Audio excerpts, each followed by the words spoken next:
کہ عورت کی آواز کا تو پردہ ہے، تو پھر ڈاکٹر صاحبہ کی آواز تو مرد اور عورتیں تمام سنتے ہیں، ریڈیو پہ بھی وہ آتی ہیں، نہیں، عورت کی آواز یوٹیوب پہ نہیں بھی ہیں پردہ، وہ. ہاں عورت کی آواز کا پردہ ایسا مسئلہ نہیں ہے، عورت ساری کی ساری پردہ ہے. بالکل بالکل. تو اس لیے صرف آواز پہ مت جائے. نہیں میں اسپیسیفکلی ڈاکٹر صاحبہ کی بات کر رہا ہوں، استاذہ کی، کہ وہ ان کی آواز جو ہے وہ یوٹیوب پہ ٹیلی ویژن اسکرینس پہ بھی وہ نظر آتی ہیں. بالکل بالکل، کوئی حرج نہیں، ہم اس کو کوئی حرج نہیں سمجھتے.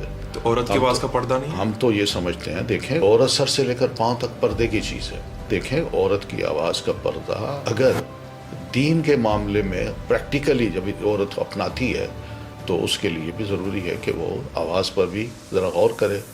آواز وہ پردے والی ہے جس میں دوسرے کے ساتھ ذرا نخروں سے بات کی جائے. قرآن مجید میں اس سے منع فلا تخضعن القول فلا تخضعن بالقول، کہ اپنی بات کو لوچدار مت بناؤ. لیکن اس سے منع نہیں کیا کہ کوئی دروازہ کھٹکھٹائے یا کوئی آ کے تم سے پوچھے تو تم اپنی آواز کو بالکل مت نکالو، نہیں جواب دو اس کو. قرآن مجید میں اس کی اجازت ہے. سیدہ عائشہ رضی اللہ تعالیٰ عنہ، ہم تابعین کرام کے جو حالات پڑھتے ہیں وہ تابعین ان کی اولاد نہیں تھے، لیکن انہوں نے بچپن بھی ان کے ہاں گزارا، جوان ہوئے ان سے سیکھتے رہے، انہی کے علم کو انہوں نے آگے پہنچایا.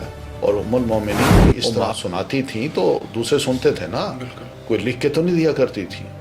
پھر اس کے بعد ہم یہ بھی دیکھتے ہیں کہ ہماری تاریخ میں بڑے بڑے علماء گزرے ہیں، ان کی جو اساتذہ تھیں وہ خواتین تھیں.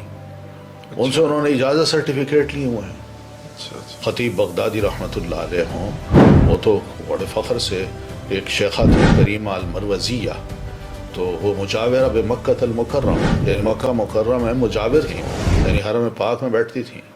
ان کے پاس بڑے بڑے علماء پہنچتے تھے، حدیث پڑھتے تھے، صحیح بخاری تک پڑھتے تھے، وہ ان کو اجازت سرٹیفکیٹ دیتی تھی.